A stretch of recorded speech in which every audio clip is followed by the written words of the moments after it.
Hello students, how are you? I hope all of you are fine. Student, today we are going to discuss a new topic of class 11 physics of chapter 4, that is displacement and position vector.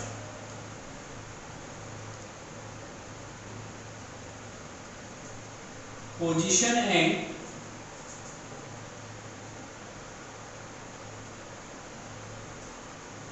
displacement vector. ठीक है, discuss करेंगे position and displacement vector के बारे में and after than zero vectors के बारे में भी हम इसमें डिस्कस करेंगे कुछ. ठीक है, तो position vector, what is position vector? Position vectors means अगर किसी भी कोऑर्डिनेट सिस्टम में हम किसी भी पॉइंट या किसी भी ऑब्जेक्ट के पोजीशन को एक वेक्टर के थ्रू रिप्रेजेंट करते हैं तो उस वेक्टर को हम कहेंगे position vector. Let us suppose कि हमारे पास ये xy प्लेन में, this is x and this is y axis. इस xy प्लेन में कोई एक पॉइंट P है और इस पॉइंट P का जो कोऑर्डिनेट है x, y. देन अगर इस पॉइंट के पोजीशन को अगर रिप्रेजेंट करते हैं किसी एक वेक्टर के थ्रू, ठीक है, इस पॉइंट के पोजीशन को किसी वेक्टर के थ्रू रिप्रेजेंट करेंगे, देन उस कंडीशन में इस पॉइंट एंड इसके ओरिजिन O को मीट करता हुआ एक स्ट्रेट लाइन ड्रॉ करते हैं. ये जो स्ट्रेट लाइन है, इस स्ट्रेट लाइन को अगर एक एरो बना देते हैं, लेट अस सपोज ये इसका हेड हो गया, ये इसका टेल हो गया, then this vector is known as position vector.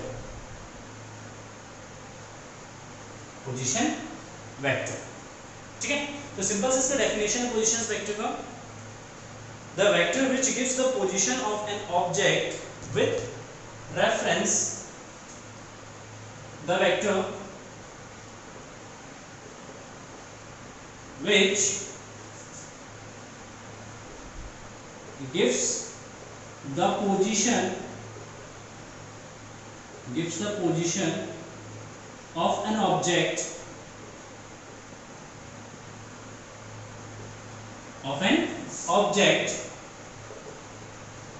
the vector which gives the position of an object with reference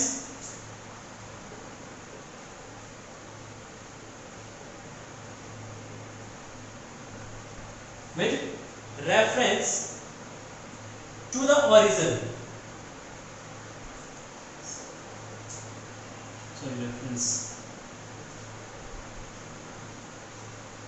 With reference to the origin. किसके रेफरेंस में? ओरिजिन के रेफरेंस में. with reference to the origin is called position vector. Is called position vector. ठीक है, क्या कहेंगे इसको? Position vector कहेंगे. देन पोजीशन वेक्टर को हम रिप्रेजेंट करते हैं r वेक्टर से. Then r vector is equal to, ठीक है, यहाँ पे हम इसकी पोजीशन को रिप्रेजेंट करेंगे तो पोजीशन वेक्टर को रिप्रेजेंट करेंगे r वेक्टर से. Then it is vector of r. अगर वेक्टर ऑफ r को लिखेंगे x एंड y के टर्म्स में, देन वी नो दैट, कल मैंने आपको बताया था वेक्टर्स में कि x अक्ष के डायरेक्शन को हम रिप्रेजेंट करते हैं i कैप से एंड y एक्सिस के डायरेक्शन को हम रिप्रेजेंट करते हैं j कैप से. Then position of p is represented by r vector is equal to x I cap plus y j cap. तो जो भी पोजीशन वेक्टर होगा इसका हो जाएगा x I cap plus y j cap and this vector is known as position vector. फिर इसको हम OP वेक्टर भी बोल सकते हैं, वेक्टर OP, क्योंकि ये पॉइंट O है, ये पॉइंट P है. then this vector is also represented by OP vector. clear? Now second, displacement vector.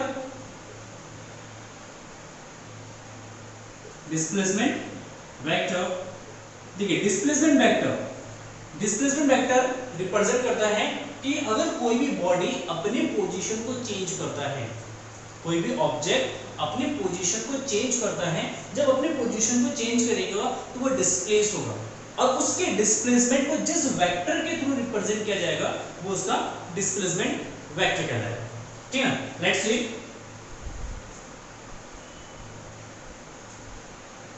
ये X axis X Y plane में ही लेते हैं, X and Y axis. Let's suppose कि एक बॉडी जो है सबसे पहले वो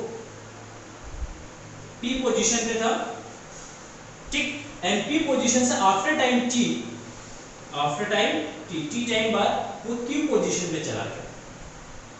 इनिशियली वो किस पॉइंट पे था, पी पॉइंट पे, पी पॉइंट से कहां डिस्प्लेस हो गया, वो क्यू पे डिस्प्लेस हो गया। तो अगर इन दोनों पॉइंट को, ये जो डिस्प्लेस हुआ है बॉडी या ऑब्जेक्ट, तो इन दोनों पॉइंट्स को अगर एक वेक्टर के थ्रू रिप्रेजेंट करते हैं, this vector is known as displacement vector.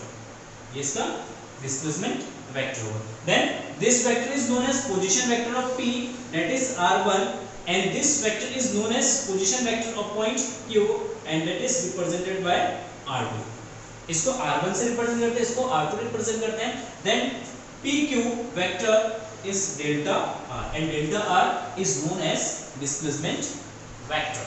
तो इसको डिफाइन करेंगे डिस्प्लेसमेंट वेक्टर को, तो इसकी डेफिनेशन होगा, it is the vector which tell how much and in which direction an object has changed its position in a given time। then simple सा definition है, it is that vector, it is that vector which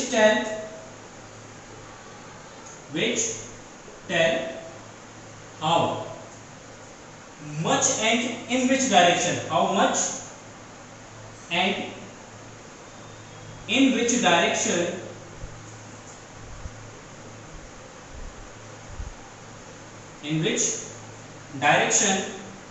an object has changed,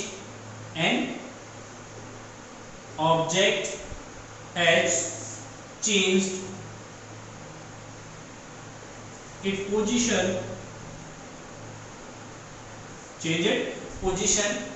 at a given or in a given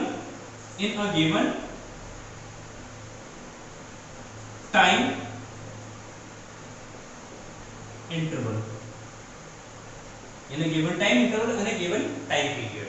ऐसे भी हम लिख सकते हैं। an object that it is that vector which tell how much and in which direction an object has changed its position in a given time interval। मतलब जो displacement vector है ये अभी ये बताता है कि कोई भी बॉडी या कोई भी ऑब्जेक्ट कितना डिस्प्लेस हो रहा है।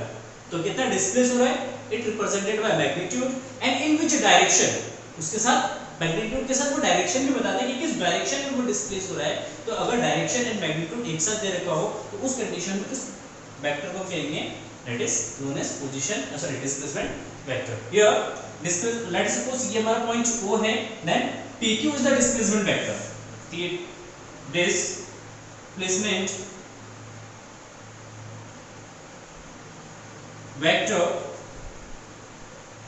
displacement vector PQ, it is represented by PQ।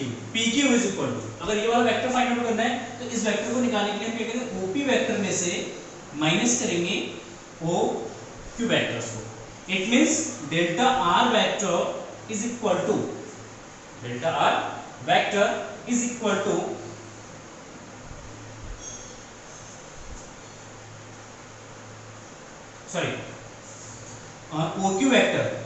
OQ vector minus OP vector, and that is R2 vector minus R1 vector। तो डेल्टा R जो हमारा डिस्प्लेसमेंट वेक्टर हो जाएगा, ये हमारा R2 vector minus R1 vector हो जाएगा, and R2 vector is known as position vector of Q, and R1 vector is known as position vector of P। ठीक है, and this is known as displacement vector. Clear? Now next आते हैं null vector और zero vector. Clear? Note down, screenshot ले लीजिए इसका। Next null vector और a zero vector.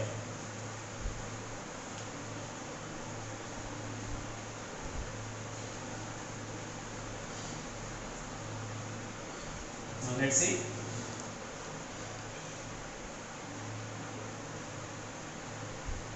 Zero vector और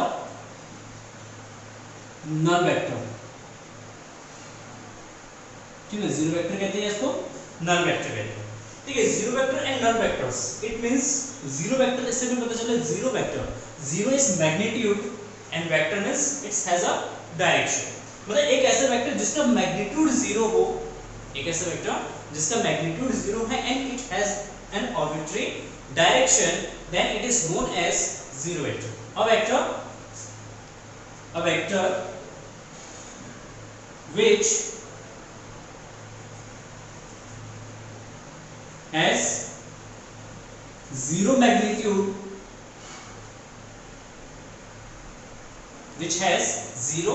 magnitude, and arbitrary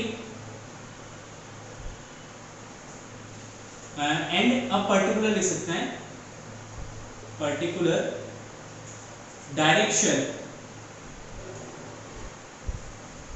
a vector which has zero magnitude and a particular direction is known as zero vector, is known as zero vector, clear है? A vector which has zero magnitude and a particular direction is known as zero vector, और it is represented by, zero बनाएंगे and उसके ऊपर एक vector show करेंगे and it is represented by this zero and उसके ऊपर vector. इसका physical mean क्या है, चलो what is the physical means of zero vector, चलो the velocity vector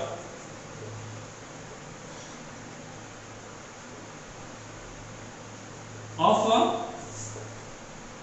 rest object, अगर कोई भी बॉडी रेस्ट में है, अगर कोई भी ऑब्जेक्ट या बॉडी रेस्ट में कहीं भी रेस्ट में रखा है, तो उस कंडीशन में उसका जो वेलोसिटी वेक्टर होगा, क्योंकि वेलोसिटी जीरो होगा and velocity is a vector quantity, तो इस कंडीशन में इसका जो वेलोसिटी वेक्टर होगा वो हमारा क्या होगा, मतलब velocity vector is equal to zero vector, तो इस कंडीशन में उसका वेलोसिटी वेक्टर क्या होगा, जीरो वेक्टर होगा। Now next if the position vector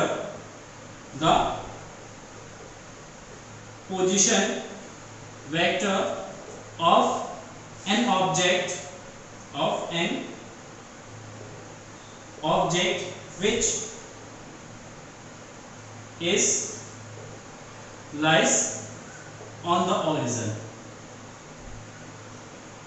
अगर कोई भी बॉडी ओरिजिन में है, लेट्स सपोज कोऑर्डिनेट सिस्टम में, ये हमारा कोऑर्डिनेट सिस्टम है, अगर कोई भी बॉडी यहाँ पे इसके ओरिजिन में है, वो पॉइंट पे ही लाई कर रहा है, तो इस कंडीशन में इस ऑब्जेक्ट का जो पोजीशन वेक्टर होगा that is also known as zero vector, then R vector is zero vector, ठीक है। या कोई भी बॉडी अगर यूनिफॉर्मली मूव कर रहा है, it has zero acceleration, then acceleration vector of a uniform motion is known as a zero vector, तो इस कंडीशन में जीरो वेक्टर की एक इंपॉर्टेंस होती है और इसका एक पर्टिकुलर डायरेक्शन भी होता है, एक आर्बिट्री कोई भी किसी भी डायरेक्शन में हम ले सकते हैं, इसका कोई फिक्स डायरेक्शन नहीं होगा, उस कंडीशन में ये एक जीरो वेक्टर होगा। या लेट्स सपोज कि कोई भी दो वेक्टर्स हैं, let's suppose vector a is equal to vector of b, then the subtraction of this two vector, vector a minus vector b is equal to zero vector, तो इस condition में ये zero vector को हमें introduce करना पड़ता है, तो ये इंपॉर्टेंस है किसके, जीरो वेक्टर्स के, क्लियर। अगर vector a is equal to vector b है तो इन दोनों का सब्ट्रैक्शन जो होगा वो जीरो वेक्टर होगा और ये इसकी इंपॉर्टेंस है, क्लियर हो गया। नाउ प्रॉपर्टीज की अगर बात करते हैं, प्रॉपर्टीज ऑफ जीरो वेक्टर, अगर जीरो वेक्टर को किसी एक वेक्टर a के साथ ऐड करते हैं, अगर जीरो वेक्टर को किसी a वेक्टर के साथ ऐड करेंगे तो a वेक्टर्स के ना तो मैग्नीट्यूड में चेंज होगा ना उसके डायरेक्शन में चेंज होगा, ठीक है। a वेक्टर में जीरो वेक्टर को ऐड करेंगे तो a वेक्टर में किसी तरीके का कोई चेंज नहीं होगा, ना तो उसके मैग्नीट्यूड में चेंज होगा ना उसके डायरेक्शन में चेंज होगा, क्लियर है। अगर हम किसी जीरो वेक्टर में अगर लैम्डा से मल्टीप्लाई करते हैं तो वो हमेशा क्या होगा, जीरो वेक्टर ही रहेगा, lambda is a constant, lambda यहाँ पे कोई भी आर्बिट्री कांस्टेंट है, 1 2 3 4 5 कुछ भी हो सकता है, उसको अगर जीरो वेक्टर के साथ मल्टीप्लाई करेंगे तो वो हमेशा एक जीरो वेक्टर ही रहेगा, क्लियर। एंड थर्ड प्रॉपर्टी कि अगर हम किसी वेक्टर ए में अगर जीरो वेक्टर से अगर मल्टीप्लाई करते हैं तो उस कंडीशन में वो हमें जीरो वेक्टर ही देगा। क्या देगा? जीरो वेक्टर ही देगा। तो ये इसकी प्रॉपर्टीज है, properties of zero vector.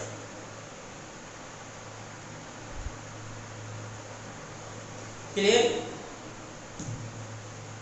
Clear? ये प्रॉपर्टीज आती है। अब आता है कि किसी भी वेक्टर में अगर किसी कांस्टेंट से मल्टीप्लाई करते हैं, अगर किसी वेक्टर में किसी कांस्टेंट से मल्टीप्लाई करते हैं तो उस वेक्टर में क्या चेंजेस आते हैं। Multiply of a vector by a real number, multiplication